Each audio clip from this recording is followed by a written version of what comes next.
The Corsair K63 is one of the cheapest mechanical keyboards that Corsair makes, thanks to it being a tenkeyless design where the whole numpad section has been chopped off. It's essentially a plastic version of the K65, but with the addition of backlighting, and this immediately makes it a more practical option than the K65. RGB backlighting may be mostly for fun, but plain old single colour backlighting is just downright useful. What's more, in many ways the K63 is a match for the K65 when it comes to design. Although it lacks the aluminium top of the latter, the simple black plastic finish looks good, and the addition of a red plastic sunken section really sets off the backlighting. On the aluminium Corsair keyboards, the backlighting can look a little messy as it just spills out onto the metal below. On the other hand, although the black section that surrounds the keys is slightly raised, it isn't a fully protective surround that prevents the underside of the keys getting snagged.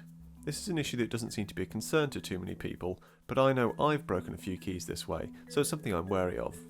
In terms of extra features, you get a few buttons along the top that control multimedia playback, audio, the backlight brightness and the Windows keys.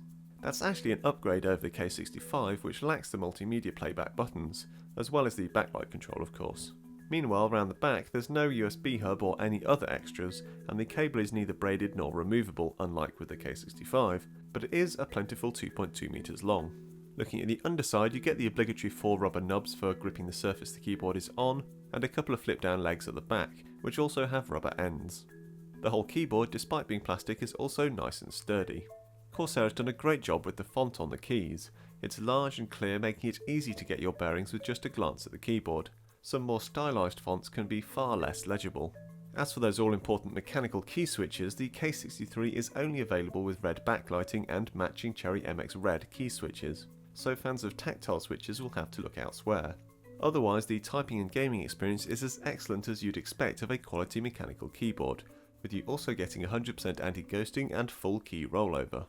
Corsair's keycaps also feel great. Nicely contoured and with a soft-touch rubbery surface, they provide loads of grip, and in fact the spacebar even has a chunky checker plate pattern for even more purchase. Your fingers feel more planted and secure compared to keyboards with more conventional plastic keycaps. Really, the only issue when it comes to the performance of this keyboard is the lack of a number pad, which is fine for most things but a pain if you're ever entering loads of numbers into a spreadsheet for instance. As for the software side of things, Corsair's Q app lets you assign macros to any key, as well as create lighting effects, and it's fairly simple and intuitive to use. So this is a great little tenkeyless keyboard that has a nice balance of features and design.